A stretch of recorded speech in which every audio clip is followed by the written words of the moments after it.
The Connexus icon at DeWittDailyNews.com. Nothing connects us like Connexus. From the Heart Media Group newsroom and DeWittDailyNews.com, I'm Ben Hubbard with this expanded morning newscast.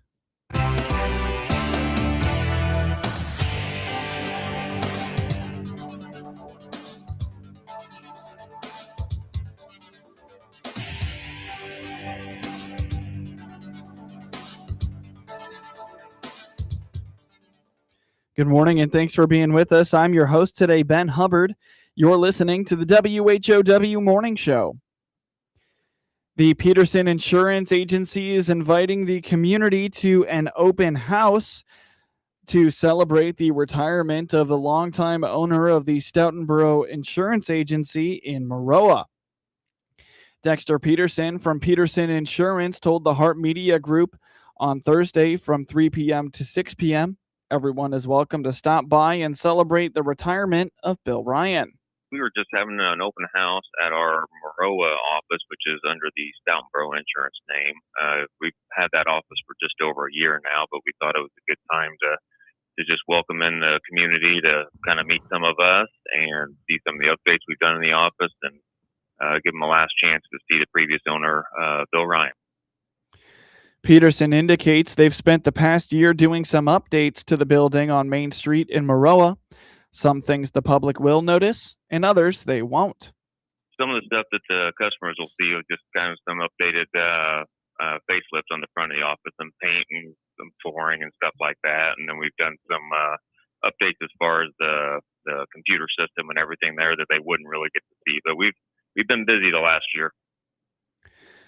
Peterson reminds the agency bought the business in Maroa from Ryan about a year ago and has been in Maroa ever since. The previous owner, Bill Ryan, he's retired now, and he's going to be at the open house, so we thought this would be a good chance for everybody to kind of see him one last chance. As I mentioned, Bill, the previous owner, he didn't have any family or anyone in the business, and being so close to our Peterson Insurance location in Clinton just seemed like the right fit for us. So actually, February 1st of 2025 is when we purchased the Stoutenborough Insurance Agency. It's been a busy year, but it's been a good year. So we're just happy to be able to do something like that and hopefully see a good turnout on Thursday. The open house is from 3 p.m. to 6 p.m. on Thursday at the Stoutenborough Insurance Agency office at 125 West Main Street in Maroa. Peterson invites the community to come out for drinks, snacks, and to meet the team in their office. Tuesday night was highlighted by widespread severe weather in central Illinois. On the other side of these storms is a cool down with more precipitation. Ed Shimon at the National Weather Service in Lincoln told the Heart Media Group that more rain is on the way on Wednesday. Yeah, then we're going to see, temperatures obviously cool down, 77 for a high today, but we'll be highs in the upper 40s on Thursday. That'll be our coolest morning, of the daytimes this week. As you kind of alluded to into the weekend, we have another cold front on Saturday that's going to really drop the bottom out because by early next week, we're going to be about highs in the right around 30, below freezing for a high. That's pretty chilly. So the rain's going to continue Wednesday morning.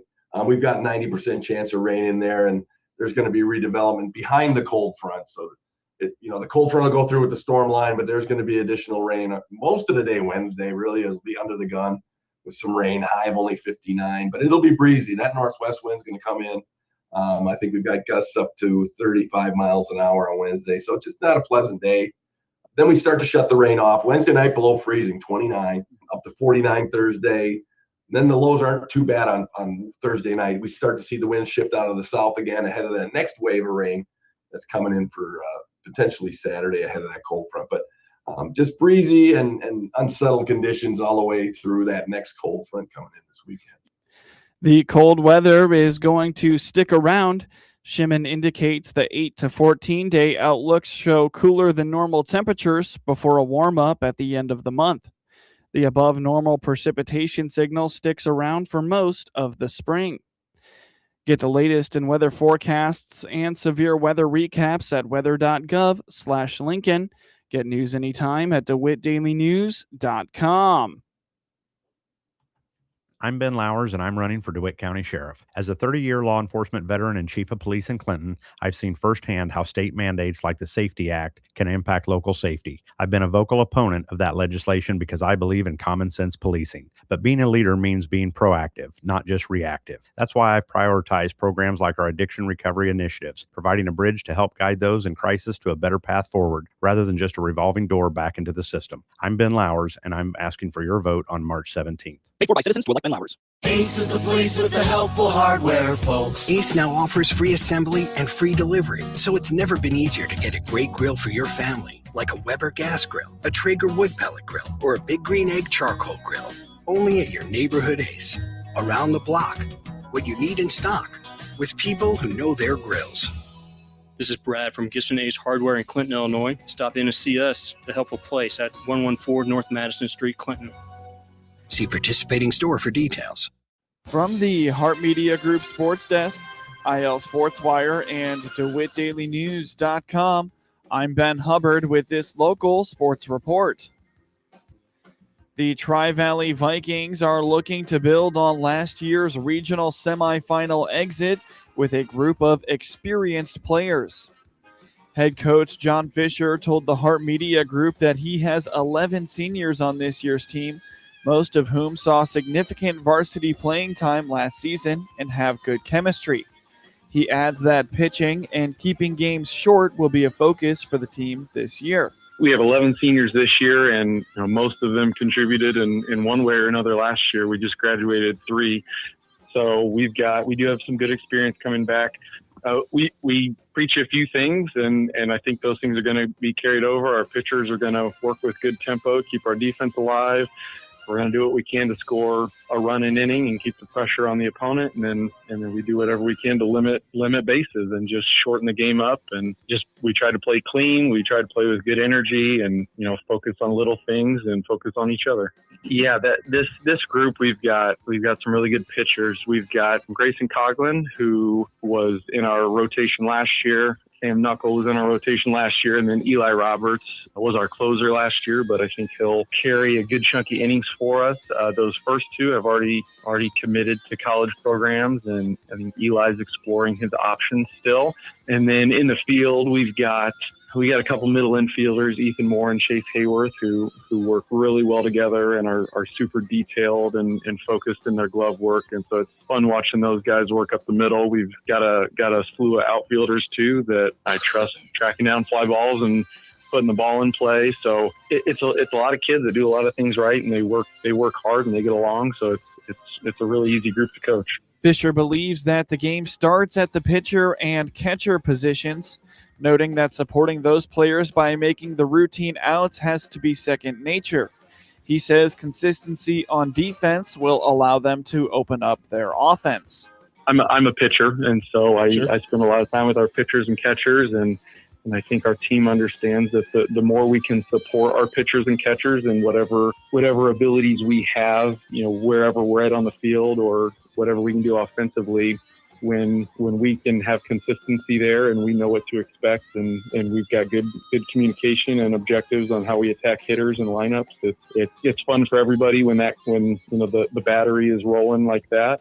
Makes it really easy to play behind. So I guess I'll start with last year. We put the ball in play pretty well. The games that we did not come out on top were games that we had a tough time putting the ball in play. So I look to these seniors especially to take that next step and put the ball in play and constantly put pressure. We like to do a little bit of everything, small ball, and sometimes we run into a pitch and grab some extra bases, but just being as tough outs as we can be and working our brains ahead of time to put ourselves in the best situations to take advantage of counts. Early in the season, Fisher has been focusing on pitching depth and making sure that they have options on the mound. Despite the less than ideal weather of the last few weeks, he feels they have had no problem practicing indoors. It's been a great couple days energy-wise. We got a little flu bug going around the building, so we're managing that. We've got really good indoor facilities, thankfully, here. So Don't feel like being indoors is as much of a hindrance as it was years ago before we had the spaces that we've got now. So we were able to get in our cages and get our throwing in and get guys as close to outdoor ready as we can. That way, when the weather finally breaks, we're able to get after it. We spend a lot of time as a program making sure we're building up our pitchers efficiently and safely. That way we get to week 1 or week 2 with options to go. And, some guys are a little bit farther along, but if we need to Johnny Allstaff our first couple games, we'll do that. But I do have confidence that we've got a pretty good build-up plan to get pitchers and catchers going so that we can control that part while we're inside. And then when we get outside, put the ball in play, see what happens early. But yeah, most of our focus is on pitchers and catchers, and then getting our hitters in there, at least standing in or live early on, just so our pitchers are facing that early, and then obviously it helps our hitters to start tracking pitches. So those are the things I feel like we can most easily accomplish inside. And then when we get outside and we've got some more room to move, we fine-tune bunt coverages and first and third situations and things like that. The Tri-Valley Vikings kick off the baseball season on March 16th when they play host to the Paxton Buckley Loda Panthers. First pitch is at 4:30 p.m. in Downs. Illinois returned to the win column with a 21-8 victory over Western Illinois on Tuesday night at Illinois Field. The Illini collected season highs in runs and hits in the 13-run triumph, while the pitching staff posted a season most 13 strikeouts in the win. 4 Illini recorded multi-hit days at the plate, led by A.J. Putty, who tallied a 4-for-5 day at the plate while reaching 5 times, driving in 3 runs, and scoring 3 times. Nick Groves notched 3 hits and 2 RBIs in the leadoff spot, extending his on-base streak to 27 games, while Will Johans collected 2 hits, 3 runs, and 2 RBIs. Braden Mazzacano finished with a career-high 4 RBIs, while J.R. Nelson went 2 for 5 with a season-best 3 RBIs. On the mound, Sam Mommer earned the win, going 3 innings and striking out 2, while Monticello High School alumni Ike Young totaled 4 strikeouts in his 2 innings of work. Ryan Ohm registered 3 strikeouts across his 2 innings, while Liam McKillop and Oliver Martell amassed 2 strikeouts apiece in their scoreless outings in the 8th and 9th, respectively. After the Leathernecks opened the scoring in the top half of the first, the Illini responded with 7 runs in the home half of the frame. Colin Jennings led team-leading 5th home run of the season, and Mazzacano's triple highlighting the inning, which saw Illinois draw 4 walks and send 10 batters to the plate. With the Illini holding an 11-7 advantage, the home slide tallied 5 runs on 5 hits in the 6th inning. Johans, Mazzacano, Nelson, and Groves all posted RBIs in the frame, which extended Illinois' edge to 16-7. In the bottom half of the 7th inning, Luke Landris logged the first RBI of his collegiate career before Kyle Shupman and Mazzacano lengthened the team's lead to double digits. Putty's 2-run single in the 8th brought the Illini scoring total above 20 runs. The Illinois State baseball program captured an 8-5 victory over St. Louis Tuesday afternoon at the Billikens Sports Center. With the win, the Redbirds moved to 9-7 overall in 2026. The Redbirds jumped out to a 1-0 advantage after the leadoff hitter Camden Karchewski homered to left field on the second pitch of the contest to put Illinois State out in front. Illinois State added 4 runs in the top of the 4th inning. Luke Stolga drove in Graham Mastros on an RBI single to push the Redbirds' advantage to 2-0, as Michael Carano followed Stolga's RBI single with a 2-run inside the park home run, extending the Redbirds' lead to 4-0. Ryan Banks hit a home run of his own, bringing the score to 5-0. St. Louis responded in the bottom half of the inning with a 4-run frame on 6 base hits to cut the lead to 5-4. In the top of the 6th, the Redbirds improved their lead to 6-4 after Braden Bakes singled to drive home Eric Machej, following a leadoff single from Machej to open the frame. An inning later in the 7th, the Billikens pulled a run back after a leadoff double and an RBI single to make the score 6-5.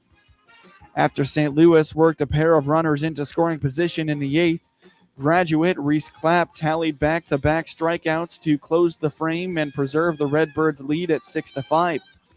In the 9th, Illinois State added 2 insurance runs as senior Nolan Berry tallied a 2-run RBI single after the Redbirds worked 3 walks to load the bases. In the bottom half, the Billikens brought the tying run to the plate. However, Cap worked out the jam to secure the victory for the Redbirds. Illinois' Keaton Wagler was the unanimous choice for Freshman of the Year in voting by a panel of 16 media members who cover the Big Ten. Wagler entered the season under the radar among incoming freshmen. Though he was a state high school player of the year in Kansas, he was not seriously recruited by Kansas or even Kansas State.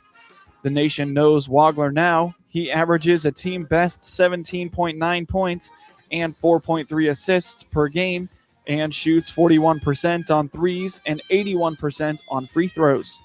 He scored them last 30 years with 46 against Purdue. He was also selected as the only freshman on the AP All-Big Ten first team.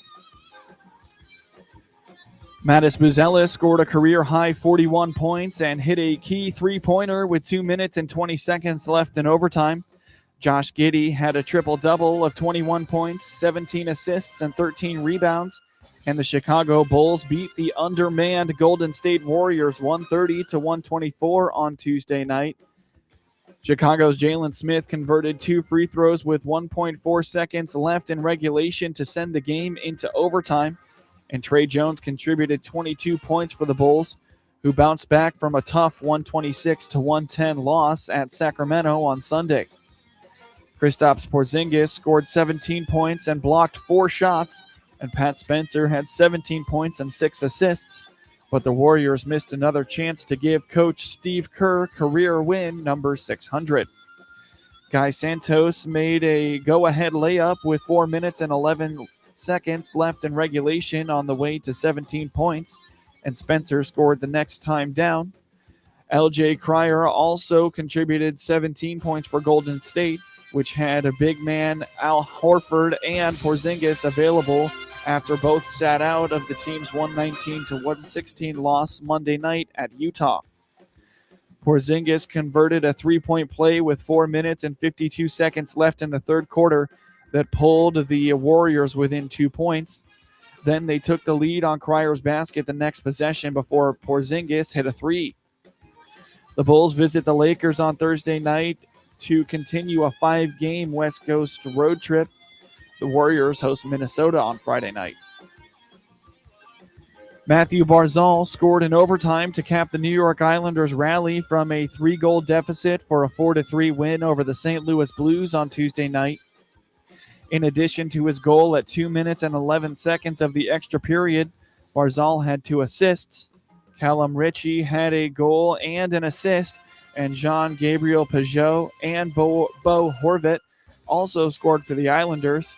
Ilya Sorokin made 20 saves. Jimmy Snuggerud had a goal and 2 assists as the Blues had their season-high 4-game winning streak snapped. It was the 3rd straight multi-point game for Snuggerud. The 21-year-old has 17 points in his last 13 games with 6 goals and 11 assists. Philip Broberg and Dylan Holloway also scored for the Blues. Joel Hofer made 45 saves. Trailing 3-0, Pageau got the Islanders on the board with 2 minutes and 10 seconds left in the second period. The turning point came when the Blues forward Pavel Buchnevich was called for double minor high-sticking penalty early in the third period. Ritchie scored on the power play at 5 minutes and 52 seconds of the third, and Horvitz scored a power play goal a minute later to tie it at 3-3. Broberg gave the Blues the lead at 4 minutes and 6 seconds of the first. Holloway made it 2-0 at 9 minutes and 10 seconds of the second period, and Snuggerud added to the lead 87 seconds later. Robert Thomas appeared to make it 4-0 with 5 minutes and 32 seconds left in the second, but the goal was waved off after the Islanders successfully challenged that St. Louis was offsides on the play. The Islanders host Los Angeles on Friday night, while the Blues travel to Carolina on Thursday night. In scores from around the NBA last night, the Philadelphia 76ers beat the Memphis Grizzlies 139-129, while the Atlanta Hawks took down the Dallas Mavericks 124-112. The Detroit Pistons routed the Brooklyn Nets 138-100, and the Miami Heat beat the Washington Wizards 150-129. The San Antonio Spurs took down the Boston Celtics 125-116, while the Phoenix Suns beat the Milwaukee Bucks 129-114.